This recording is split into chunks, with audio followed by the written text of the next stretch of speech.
Hello and welcome to SPMIS Academy. Today we'll analyze important newspaper articles of 28th December 2025.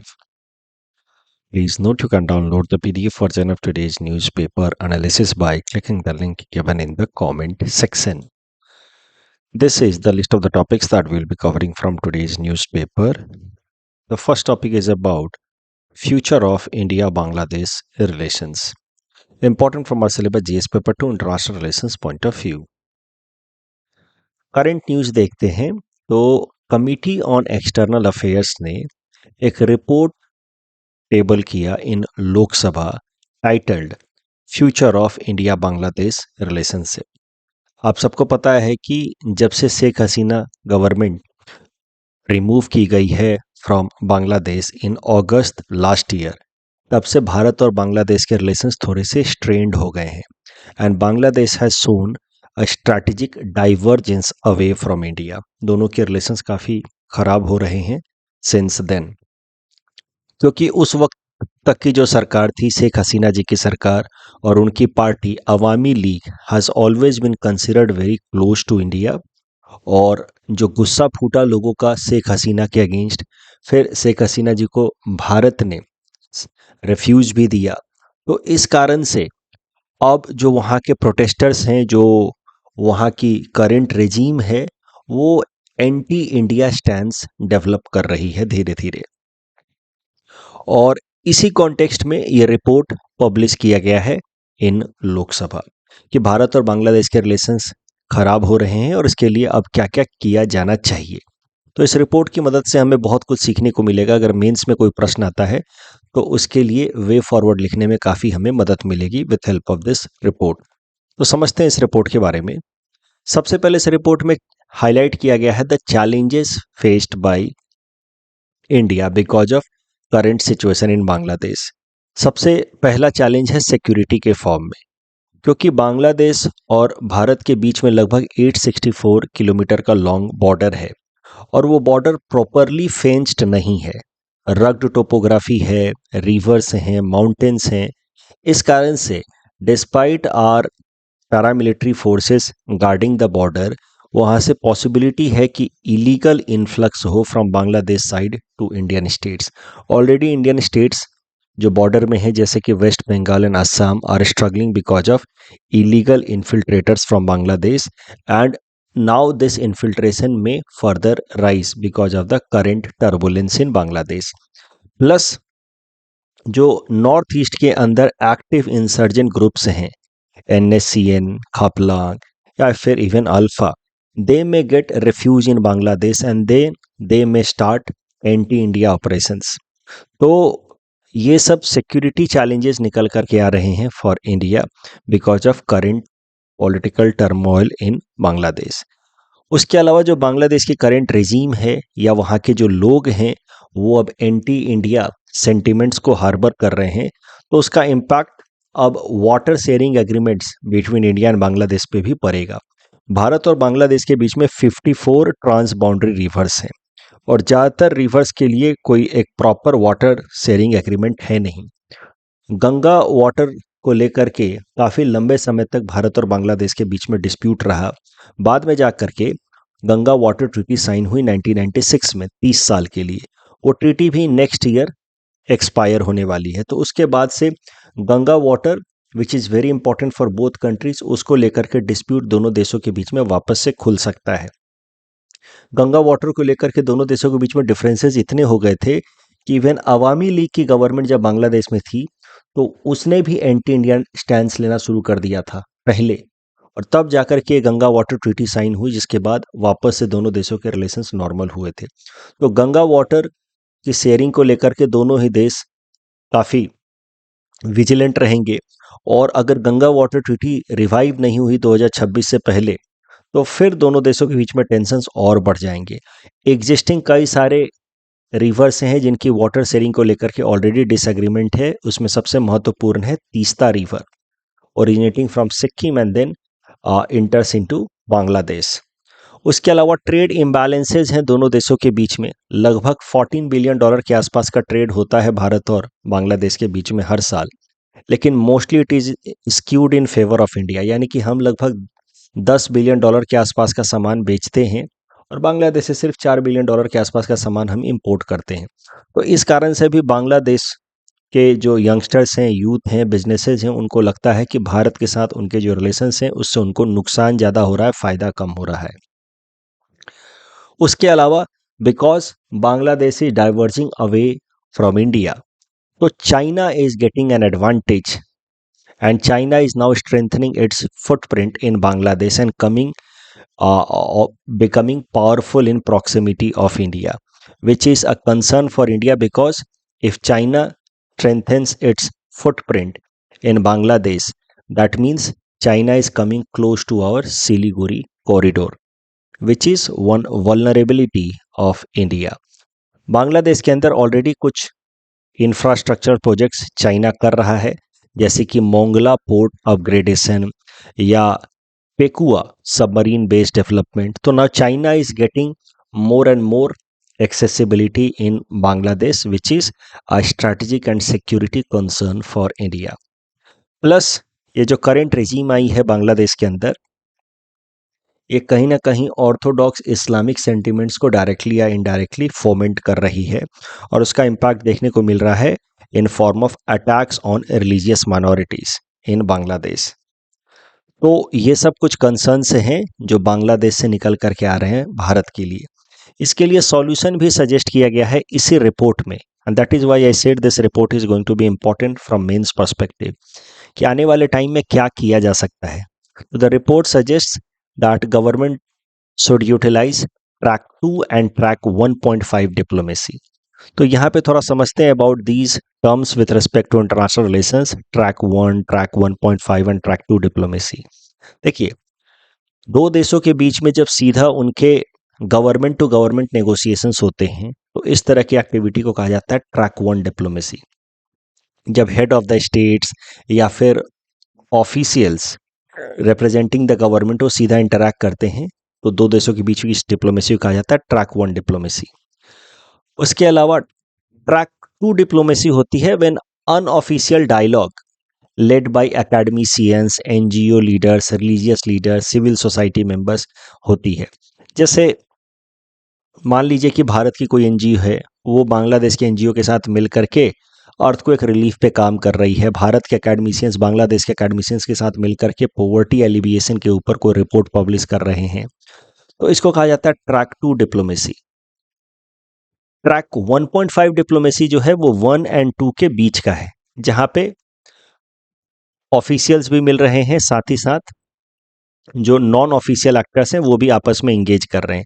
तो आजकल track 1.5 diplomacy का ज़माना है। कई दफ़ा जब मान लीजिए भारत से डेलीगेट्स जाते हैं दूसरे देशों में वहाँ के रिप्रेजेंटेटिव से मिलने के लिए, तो भारत से ऑफिशियल्स तो जाते ही हैं, साथ ही साथ कई सारे प्राइवेट एंटिटीज़ उनके रिप्रेजेंटेटिव जैसे कि बिजनेस एंटिटीज़, एनजीओज, एकेडमिशियंस भी जाते हैं, फिल्म स्टार्स, क्रिकेटर्स भी कभी कभार जाते हैं। तो वो सब एग्जाम्पल हो सकता है ट्रैक 1.5 डिप्लोमेसी का। तो अभी बांग्लादेश के साथ रिलेशंस इतने स्ट्रेंड हैं कि सीधा सीधा ट्रैक 1 डिप्लोमेसी को यूटिलाइज करना तो संभव नहीं दिख रहा है उसके साथ रिलेशंस को इम्प्रूव करने के लिए। लेकिन ये रिपोर्ट जो एक्सटर्नल अफेयर्स मिनिस्ट्री की कमेटी ने रखी है वो कहती है कि ट्रैक 1.5 एंड ट्रैक 2 डिप्लोमेसी को यूटिलाइज किया जा सकता है। प्लस ये जो बॉर्डर है इसको और मॉडर्नाइज किया जाएगा, वहाँ पे फेंसिंग को स्ट्रेंथन की जाएगी ताकि इन्फिल्ट्रेशन के प्रॉब्लम्स को रोका जा सके। उसके लिए modern technologies like drones, motion sensors, laser intrusion detection, ये सब किया जाएगा। वाटर डिप्लोमेसी को और प्रोएक्टिव किया जाए, खासकर जो ये गंगा वाटर ट्रीटी है उसको अगले साल यानी कि 2026 के स्टार्टिंग में ही रिन्यू कर लिया जाए, ताकि इस फ्रंट से कोई वाटर फ्रंट से कोई फ्रिक्शन फर्दर ना डेवलप हो भारत और बांग्लादेश के बीच में। प्लस जो रीजनल फोरम्स हैं जहाँ पे भारत और बांग्लादेश दोनों ही मेंबर हैं, जैसे कि बिम्स्टेक, उन फोरम्स का इस्तेमाल किया जाए in order to normalize and reset ties with Bangladesh. So these are few suggestions that you can directly pick from this report, and you can mention if a question comes on strained ties between India and Bangladesh and what could be solution ahead. इस topic के basis पे ये prelims practice question है। Please attempt this question and submit the answer in the comment section. सीधा सीधा प्रश्न मैंने यहाँ पे आपको दिया है। The future of India Bangladesh relations stands eight critical juncture shaped by political developments, examine and suggest way forward. तो जो हमने डिस्कशन किया उसके बेसिस पे आप आराम से आंसर लिख सकते हैं। यहाँ पे मैंने बस हिंट्स के तौर पे पॉइंट्स लिखे हैं, आपको एक एक लाइन इन पॉइंट्स को थोड़ा सा इलाबोरेट भी करना होगा। Next topic is about Shanti bill 2025। देखिए, शांति बिल को लेकर के एक कम से कम तीसरा आर्टिकल मैं डिस्कस कर रहा हूं पिछले एक वीक में। पहली बार मैंने शांति बिल के बारे में ब्रीफली बताया क्योंकि पार्लियामेंट में, लोकसभा में उसको इंट्रोड्यूस किया गया था, और वहां पे मैंने बस आपको बताया कि न्यूक्लियर इंफ्रास्ट्रक्चर इकोसिस्टम को स्ट्रेंथन करने के लिए लाया जा रहा है। फिर नेक्स्ट टाइम जब हमने शांति बिल की चर्चा की तो वहां पे हमारा मेन फोकस था इंडियाज 3 स्टेज न्यूक्लियर प्रोग्राम को समझना। लेकिन दोनों ही बार हमने शांति बिल में एग्जैक्टली क्या क्या बातें हैं और फिर उन प्रोविजंस का क्या प्रोज एंड कॉन्स हो सकता है वो डिस्कस नहीं किया था। तो आज इस डिस्कशन में हम लोग यही देखेंगे। We will be focusing solely on Shanti bill, इसके critical points and then pros and cons analysis. क्योंकि अब winter session of the parliament खत्म हो चुका है और ये बिल को ऑलरेडी दोनों हाउसेस से पास किया जा चुका है। So now we know what are the exact provisions of this bill. Otherwise debate discussion जब चल रही थी पार्लियामेंट में तो उसमें कई छोटे मोटे बदलाव भी आए।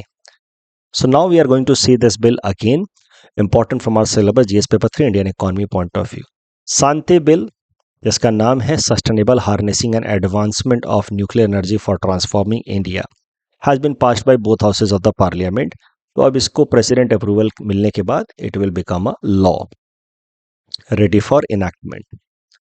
इस बिल की मदद से दो एग्जिस्टिंग इंपॉर्टेंट लॉज को रिप्लेस किया जा रहा है। पहला, एटॉमिक एनर्जी एक्ट ऑफ 1962।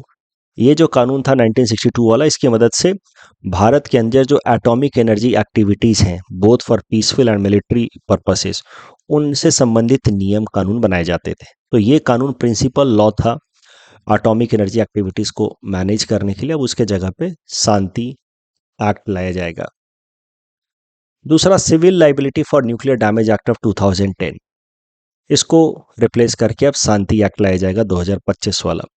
देखिए, civil liability for nuclear damage act नाम से जैसा आपको समझ आ रहा है कि ये कानून इसलिए लाया गया था कि अगर कहीं न्यूक्लियर पावर प्लांट में कोई एक्सीडेंट होता है तो उस केस में किसकी किसकी जवाबदेही होगी, लाइबिलिटी होगी, और फिर कौन कौन कैसे कंपनसेशन पे करेगा टू द विक्टिम्स, ये सारी बातें इस कानून में रखी गई थी। अब इन दोनों कानूनों को सुपरसीड करके ब्रॉडर फ्रेमवर्क लाया गया है अंडर शांति बिल ऑफ 2025। तो अब शांति बिल के की फीचर्स देख लेते हैं। ज़्यादा नहीं है, 4 ही पॉइंट्स हैं, ध्यान से समझ लेते हैं। पहला, तो प्राइवेट सेक्टर पार्टिसिपेशन को अब अलाउ किया जा रहा है फॉर सिविल न्यूक्लियर एक्टिविटीज़। 49% तक की प्राइवेट कंपनियों को ओनरशिप दी जा सकती है nuclear power projects in India. Plus foreign investment FDI is also allowed up to 49%।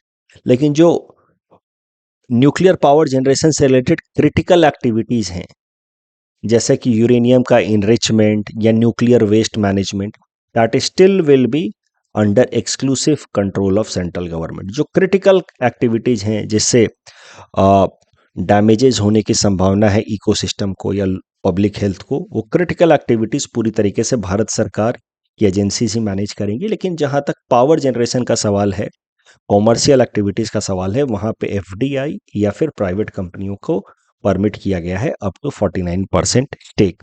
अभी तक कैसा था कि भारत सरकार की एजेंसी, भारत सरकार की company PSU, NPCIL, nuclear power corporation of India limited, जो पीएसयू है भारत सरकार द्वारा ओन्ड, वही सारे न्यूक्लियर पावर प्लांट्स रन करती रही है। अभी तक भारत में 7 न्यूक्लियर साइट्स हैं पावर जनरेशन के लिए।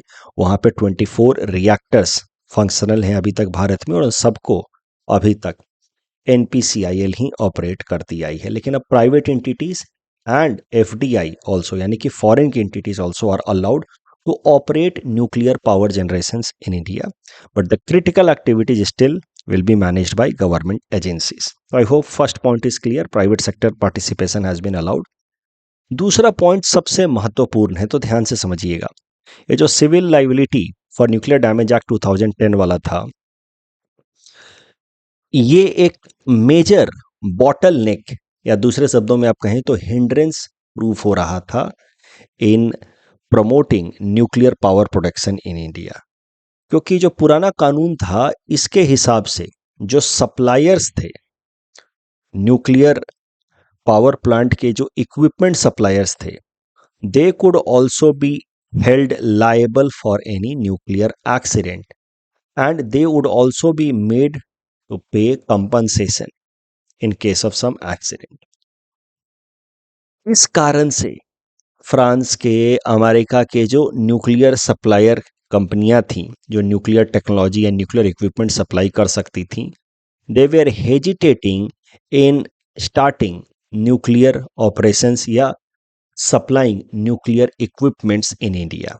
वो एज ए सप्लायर भी नहीं आना चाहते थे, ऑपरेटर की तरह, यानी कि न्यूक्लियर पावर प्लांट को ऑपरेट करने का काम तो अभी तक सिर्फ भारत सरकार की एक पीएसयू करती थी, एनपीसीआईएल। अब वहां पे प्राइवेट एजेंसीज को अलाउ किया जाएगा, वो एक बात है। लेकिन जो इक्विपमेंट के सप्लायर्स थे, टेक्नोलॉजी के सप्लायर्स थे, वो भी भारत के अंदर न्यूक्लियर पावर प्लांट जनरेट करने में या स्टैब्लिश करवाने में ज़्यादा इंटरेस्टेड नहीं दिख रहे थे, क्योंकि the suppliers could also be held liable if it was found that the accident happened because of defective part supplied by the supplier। उस केस में उनको भी कंपनसेशन पे करना होता, और कुछ कुछ केसेस में तो अनलिमिटेड, अनकैप्ड, यानी कि जितना डैमेज होगा उतना कंपनसेशन भरना होगा। तो इसका मतलब ये है कि अगर मैसिव न्यूक्लियर एक्सीडेंट हो जाता भारत में, तो उस केस में अमेरिका के या जो फ्रांस के सप्लायर्स हैं उनको बहुत बड़ा अमाउंट भी कंपनसेशन के तौर पे देना पड़ सकता। पहले के कानून के हिसाब से 10,000 करोड़, 20,000 करोड़ भी कंपनी बर्बाद हो जाती। तो इस कारण से they were not willing to act as a supplier for supplying nuclear equipments and technology in India. लेकिन अब इस नए कानून की मदद से, पुराने कानून का इस मतलब है कि इस मामले में लाइबिलिटी इंश्योर करने में टू द सप्लायर्स पुराना कानून जो है बहुत इफेक्टिव था, लेकिन नया कानून जो है ये सप्लायर्स की लाइबिलिटी को रिमूव कर देता है। नए कानून के हिसाब से only the operator, that means the entity running the nuclear plant, will bear the liability for compensation. Suppliers can not be asked to pay compensation. और जो कंपनसेशन की लिमिट होगी वो भी फिक्स कर दी गई है। ऑपरेटर्स ही कंपनसेशन देंगे, सप्लायर्स नहीं देंगे, और मैक्सिमम कितना कंपनसेशन दिया जा सकता है उसको भी कैप कर दिया गया है। मतलब जो large thermal power plants, large nuclear power plants होंगे अबोव 3600 मेगावाट, उनकी लिमिटेशन होगी, उनकी जो कैप होगी वो होगी 3000 करोड़ रुपीस तक। Reactors having thermal power above 1500 megawatt, देखिए है न्यूक्लियर एनर्जी ही, लेकिन न्यूक्लियर एनर्जी से पहले हम लोग क्या जनरेट कर रहे हैं, हीट, और उस हीट से टरबाइन रोटेट कर रहे हैं, राइट। तो इसीलिए इसको इस सेंस में यहाँ पे थर्मल पावर बोला गया है। तो reactors having thermal power above 3600 megawatt, उनकी कैप होगी 3000 करोड़। 1500 से 3600 मेगावाट वाले जो रिएक्टर्स होंगे उनकी कंपनसेशन लाइबिलिटी की कैप होगी 1500 करोड़। तो आपको ये सारे नंबर्स याद नहीं रखने हैं, बस इतना ध्यान रखना है कि now a graded liability concept has been brought for the operator and the suppliers have been completely exempted from any kind of liability in case of nuclear accidents। उसके अलावा आरटीआई से भी एग्जेम्प्ट कर दिया गया है न्यूक्लियर पावर प्लांट्स के functioning को in most of the cases. तो section 39 of Shanti bill prevents sharing of any information with respect to nuclear facilities if that information is detrimental to our national security और public interest. तो RTI को भी limit कर दिया गया है उसके एप्लीकेशन को over nuclear power plants. Another important provision, statutory status to atomic energy regulatory board AERB। तो Shanti bill gives AERB an explicit statutory status. जैसे RBI रेगुलेटर है बैंकिंग सेक्टर का, सेबी रेगुलेटर है स्टॉक मार्केट का, वैसे ही now atomic energy regulatory board will be a statutory regulatory body for nuclear power production activity in India. अभी तक ARB ये रोल प्ले कर रहा था, अभी तक भी एईआरबी ही ये रोल प्ले कर रहा था, लेकिन AERB was not that powerful, it was not an independent autonomous regulatory body till now. AERB atomic energy regulatory board की अगर बात करें तो it was an executive body so far. It was created by an executive notification in 1983. Powers of AERB were derived from Atomic Energy Act of 1962. इस कानून के अंतर्गत वो पावर डिराइव कर रहा है, लेकिन it was created as per an executive order. That is why अभी तक atomic energy regulatory board was not an independent statutory body, it was a body created through an executive order deriving its power from Atomic Energy Act of 1962. लेकिन अब जैसे RBI है, एक regulatory body है banking sector के लिए, created with a separate law, उस कानून में उसके पावर फंक्शंस अलग से लिखे हुए हैं, that is RBI act of 1934। जैसे सेबी है एक अलग से रेगुलेटरी स्टैट्यूटरी बॉडी जिसको बनाया गया है as per a law of 1992, वैसे ही अब AERB atomic energy regulatory board जो पहले से बॉडी एग्जिस्ट करती थी, अब उसको एक ऑटोनोमस रेगुलेटरी बॉडी बना दिया जाएगा with help of this Shanti bill, and now AERB will be a statutory body, मतलब a body created with help of law. So far AERB function under department of atomic energy, जो प्रधानमंत्री जी के अंतर्गत आता था। तो डिपार्टमेंट ऑफ एटॉमिक एनर्जी को head कर रहे हैं प्रधानमंत्री जी, और डिपार्टमेंट ऑफ एटॉमिक एनर्जी के नीचे आता था एईआरबी। तो इनडायरेक्टली अभी तक पूरा एग्जीक्यूटिव कंट्रोल था एटॉमिक एनर्जी रेगुलेटरी बोर्ड के ऊपर, लेकिन अब एटॉमिक एनर्जी रेगुलेटरी बोर्ड को एक ऑटोनोमस इंस्टीट्यूशन की तरह बना दिया जाएगा, like other regulators, for example RBI. So that is the key provision. जो इंपॉर्टेंट बातें हैं शांति बिल के वो यहाँ पे भी लिखी गई हैं। पहला, it has been opened up for private entities, foreign investors also, foreign participation also has been allowed, but operators liability has been capped to 3000 crore, and suppliers have been exempted from any kind of liability. That is important provision, but the government's control will be exclusively on critical areas like uranium and thorium mining, owning and accounting for nuclear fuels, enrichment and isotopic separation। तो मतलब जो core critical areas हैं वहां पे अभी भी पूरा का पूरा गवर्नमेंट का कंट्रोल रहेगा। And regulatory changes also have been brought, AERB has been now given complete statutory status. तो अगर शांति बिल का एनालिसिस किया जाए कि इसकी अच्छी बातें क्या हैं, तो of course it will be instrumental in strengthening India's nuclear power regime.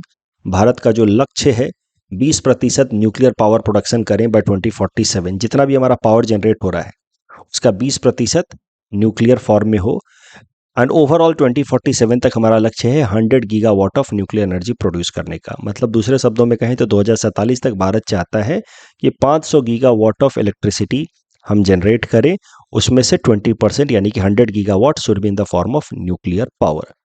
उसके अलावा एईआरबी को अब स्टैट्यूटरी स्टेटस दे दिया गया है, तो पूरा का पूरा जो सेक्टर है वो प्रॉपरली रेगुलेट हो पाएगा।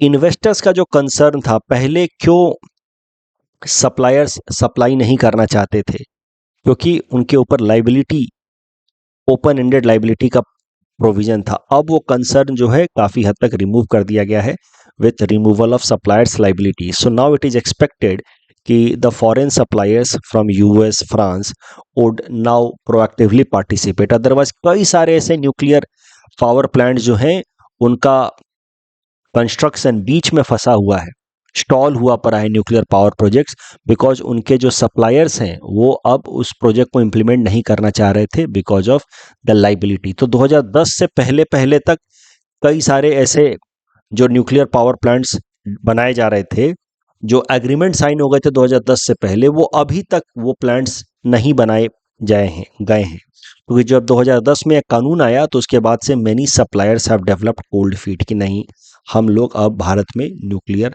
इक्विपमेंट सप्लाई नहीं करें। तो 2010 से पहले 2008-9 के एग्रीमेंट साइन किए हुए कई सारे ऐसे प्रोजेक्ट्स हैं जो अभी तक स्टॉल्ड हैं। Now those stalled projects will be cleared very soon, that is expected from this Shanti bill.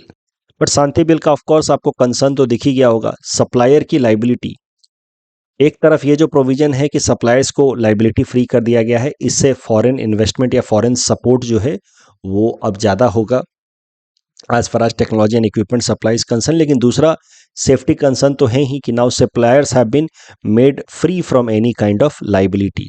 So even if they provide or supply defective equipment, yet they won't be held accountable in case of nuclear accident। और उसके अलावा अब जो nuclear accidents होगा तो उस case में भी लाइबिलिटी को कैप कर दिया गया है। मैक्सिमम 3,000 करोड़ की लाइबिलिटी है, लेकिन हो सकता है कि न्यूक्लियर एक्सीडेंट बहुत ज़्यादा कैटास्ट्रॉफिक हो, उस केस में 3,000 करोड़ इनफ ना हो to compensate to the victims. उस केस में the liability cap would prove to be inadequate. तो ये सब कुछ कंसर्न्स हैं जहाँ पे लोगों को लग रहा है कि यहाँ पे शांति बिल जो है वो थोड़ा बेहतर हो सकता था। आरटीआई को भी लिमिट कर दिया गया है with respect to nuclear power generation in India. तो कहीं कुछ हद तक आप कह सकते हैं कि transparency is also being compromised. तो ये सब कुछ कंसर्न्स हैं with respect to Shanti bill. इस टॉपिक के बेसिस पे प्रीलिम्स प्रैक्टिस क्वेश्चन है, please attempt this question and submit the answer in the comment section. Next topic is about BN Goldar committee, important from our syllabus GS paper 3 Indian economy point of view. छोटा सा पर बहुत महत्वपूर्ण news है कि भारत सरकार की जो मिनिस्ट्री है, ministry of statistics and programme implementation, इसने कमिटी बनाई थी BN गोलदार कमिटी। इस कमिटी का पूरा नाम है actually advisory committee on national accounts statistics. नाम से जैसा आपको समझ आ रहा है, इस कमिटी को बनाया गया है ताकि वो सजेस्ट करे कि कैसे भारत की जो इकोनॉमिक अकाउंटिंग एक्टिविटी है उसको इम्प्रूव किया जा सके, बेसिकली जीडीपी को और कैसे बेहतर तरीके से कैलकुलेट किया जा सके। अभी हाल फिलहाल में हमने देखा था कि IMF ने हमें ग्रेड C रेटिंग दी थी as far as our national accounting process is concern. तो इसी एरिया में इंप्रूवमेंट के लिए BN गोलदार कमेटी बनाई गई है।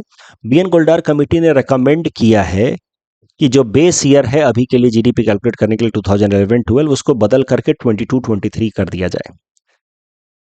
और हाल फिलहाल में ministry of statistics and programme implementation ने एक डिस्कशन पेपर रिलीज किया है जिसमें उन्होंने कहा है कि BN गोलदार कमेटी की रिकमेंडेशन है कि बेस ईयर 22-23 किया जाना चाहिए and most probably base year will be changed on 27 February 2026। तो next year this base year is going to change, that is what is going to be an important news next year. और MoSPI ने कहा है, ministry of statistics and programme implementation ने कहा है कि 27 फरवरी 2026 को नोटिफिकेशन के थ्रू ये बेस ईयर बदला जा सकता है। टॉपिक के बेसिस पे प्रीलिम्स प्रैक्टिस क्वेश्चन है, please attempt this question and submit the answer in the comment section. Next topic is about immigration expulsion from Assam act 1950, important from our syllabus GS paper 3 internal security as well as GS paper 5 Assam issues point of view. थोड़ा सा background समझते हैं, historical background. जब भारत और पाकिस्तान का partition हुआ 1947 में, तो ऑफ कोर्स दोनों ही साइड में बहुत वायलेंस भी हुए और कई सारे लोग जो हैं वो ईस्ट पाकिस्तान से, जो अब बांग्लादेश बन चुका है, वहां से इलीगली इंटर करने लगे आसाम के अंदर, जिस कारण से आसाम के लोकल इंफ्रास्ट्रक्चर पे प्रेशर पड़ने लगा। तो आसाम सरकार ने भारत सरकार से रिक्वेस्ट किया कि एक कानून बनाए जिसकी मदद से ये जो इलीगल इमिग्रेंट्स हैं उनको आसाम से बाहर एक्सपेल किया जा सके। तो ये आसाम के अंदर जो इलीगल इमिग्रेशन का कंसर्न है, ये 1979 में पहली बार नहीं हुआ था, ये राइट आफ्टर इंडिपेंडेंस भी ये कंसर्न देखने को मिला था। कई सारे लोग ईस्ट पाकिस्तान से आसाम के अंदर इंटर कर रहे थे, लेकिन चूंकि citizenship is a union subject, तो इस पर सिर्फ भारत सरकार कानून बना सकती थी। इसलिए आसाम सरकार ने रिक्वेस्ट किया भारत सरकार को कि आप कानून बना करके ये जो इलीगल इमिग्रेंट्स आसाम में आ रहे हैं उनको रोकें। और फिर आसाम सरकार के रिक्वेस्ट के बाद भारत सरकार ने कानून बनाया immigration expulsion from Assam act 1950। इस कानून की मदद से अब कोई भी ऑफिसर जिसको भारत सरकार या स्टेट गवर्नमेंट अलाउ करेगी, वो ऑफिसर ऑर्डर के थ्रू, कोई भी सेंट्रल गवर्नमेंट या स्टेट गवर्नमेंट का ऑफिसर जिसको गवर्नमेंट से अलाउ करेंगी, वो ऑर्डर के थ्रू किसी इलीगल इमिग्रेंट जो ईस्ट पाकिस्तान से आया है उसको ऑर्डर के थ्रू भारत से एक्सपेल कर सकते हैं। तो objective of this law was to legally control and expel immigrants. लेकिन हाँ, साथ ही साथ इस बात का भी ध्यान रखा गया, इस कानून में कहा गया कि जो लोग ईस्ट पाकिस्तान से वहाँ के वॉयलेंस के कारण देश छोड़ करके आए हैं, क्योंकि पार्टीशन के बाद दोनों ही साइड्स में थोड़ा बहुत वॉयलेंस तो देखने को मिला जहाँ माइनॉरिटीज वर बीइंग टारगेटेड। तो जो ईस्ट पाकिस्तान के माइनॉरिटीज हैं जो वहाँ वॉयलेंस के कारण ईस्ट पाकिस्तान को छोड़ करके भारत में आए हैं, उनको फोर्सफुली एक्सपेल ना किया जाए, ये कानून ला दिया गया। और इस कानून को इम्प्लीमेंट किया गया ऑन 1 मार्च 1950। लेकिन फिर क्या हुआ, नेहरू भारत से, नेहरू पाकिस्तान से लियाकत अली खान, इन दोनों के बीच में एक पैक्ट हुआ, तो नेहरू लियाकत पैक्ट ऑफ 1950। ये नेहरू लियाकत पैक्ट आप इंडियन हिस्ट्री में भी पढ़ते हैं, आज़ादी से पहले और आज़ादी के बाद भी इनके बीच में एक पैक्ट हुआ, नेहरू लियाकत पैक्ट 1950, जिसमें कोर कंसर्न था कि कैसे दोनों साइड्स में, भारत साइड में और पाकिस्तान साइड में, जो माइनॉरिटीज हैं उनको प्रोटेक्ट किया जाए अगेंस्ट वायलेंस, क्योंकि पार्टीशन के बाद से दोनों साइड्स पे माइनॉरिटी के अगेंस्ट वायलेंस हो रहा था। तो उसी डायरेक्शन में ये पैक्ट साइन किया गया। और उसी पैक्ट के दौरान पाकिस्तान ने आर्ग्यू किया कि ये जो कानून बनाया है भारत सरकार ने असम के लिए, जहां पे जो मुस्लिम्स हैं उनको एक्सपेल किया जा रहा है असम से ईस्ट पाकिस्तान में, इसका नतीजा हो सकता है कि ईस्ट पाकिस्तान में जो वहाँ के माइनॉरिटीज हैं, हिंदू एंड सिख, उनको वायलेंस झेलना पड़ सकता है। सो द एक्सपल्सन, यहाँ पे इस कानून में सीधा सीधा मुस्लिम्स नहीं लिखा है, ऐसा नहीं लिखा है कि मुस्लिम्स को एक्सपेल करना है। इस कानून में तो ये लिखा है कि anyone who is considered to be harmful या threat to public interest in India who is an illegal immigrant should be expelled out of Assam into East Pakistan. तो ऐसे सीधा सीधा मुस्लिम नहीं लिखा है कानून में, लेकिन इस लियाकत नेहरू पैक्ट में पाकिस्तान ने यह मुद्दा रेज किया कि mostly Muslims will be expelled out of Assam into East Pakistan. जब मुस्लिम्स को यहाँ से एक्सपेल किया जाएगा तो इसका नतीजा देखने को मिल सकता है कि ईस्ट पाकिस्तान साइड से जो हिंदूज हैं या सिख्स हैं उनको एक्सपेल किया जा सकता है, उनके अगेंस्ट वायलेंस हो सकता है। इसलिए जो कानून है, ये कानून could be detrimental for safety of minorities like Hindus and Sikhs in East Pakistan। Pakistan ने यह मुद्दा रेज किया और इस कारण से फिर जवाहरलाल नेहरू जी ने, उस वक्त के प्रधानमंत्री जी ने इंस्ट्रक्ट किया आसाम के चीफ मिनिस्टर को कि इस कानून को अभी के लिए होल्ड कर दिया जाए। न भारत सरकार का कोई ऑफिसर आदेश देगा एक्सपल्सन के लिए, ना स्टेट गवर्नमेंट का कोई ऑफिसर आदेश देगा एक्सपल्सन के लिए। और इस तरीके से this law was brought on hold on 10 अप्रैल 1950।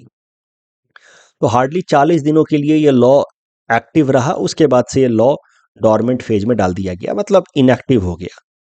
अब बहुत सालों के बाद अब जाकर के हाल फिलहाल में कुछ महीनों पहले असम सरकार ने फैसला किया कि immigration expulsion from Assam act 1950 का इस्तेमाल किया जाएगा और जो इलीगल इमिग्रेंट्स असम के अंदर रह रहे हैं, who have come from East Pakistan, उनको असम से एक्सपेल किया जाएगा। ये इलीगल इमिग्रेंट्स को मेनली आइडेंटिफाई किया गया है as a result of NRC update process. NRC को अपडेट किया गया जिसमें लगभग 20 लाख लोग इलीगल तरीके से रहते हुए पाए गए। उन लोगों को मौका दिया गया कि वो फॉरेनर ट्रिब्यूनल में एक बार अपील करें और साबित करें कि they are citizens of India. But इनमें से भी जितने लोग जो फॉरेनर ट्रिब्यूनल में अपील जिनकी रिजेक्ट हो गई, now they are a foreigner, declared foreigner. अब उन लोगों को असम से बाहर एक्सपेल करना है। उसको एक्सपेल करने के लिए असम सरकार ने 1950 का जो कानून है, जो अभी तक डॉर्मेंट तरीके से पड़ा हुआ था, मतलब इनएक्टिव था, उसको इन्वोक किया। It brought into effect few months back. और अब उसी कानून का इस्तेमाल करते हुए जो अब वापस से असम सरकार ने उसको इन्वोक कर दिया है, तो उसी कानून का इस्तेमाल करते हुए नगांव डिस्ट्रिक्ट एडमिनिस्ट्रेशन ने हाल फिलहाल में 2-3 दिनों पहले 15 इंडिविजुअल्स को आदेश दिए नगांव और आसपास के एरिया से कि they must remove themselves out of India within 24 hours, क्योंकि they are declared foreigners, their appeal even in foreigner tribunal has been rejected. इस तरह के और भी लोग होंगे, लेकिन 15 इंडिविजुअल्स को नगांव डिस्ट्रिक्ट एडमिनिस्ट्रेशन ने रिसेंटली ऑर्डर दिया that they must remove themselves out of India in 24 hours. Of course ये लोग जा नहीं पाए, गए नहीं out of India in 24 hours, तो now they have been detained and kept at Matia detention centre in Goalpara.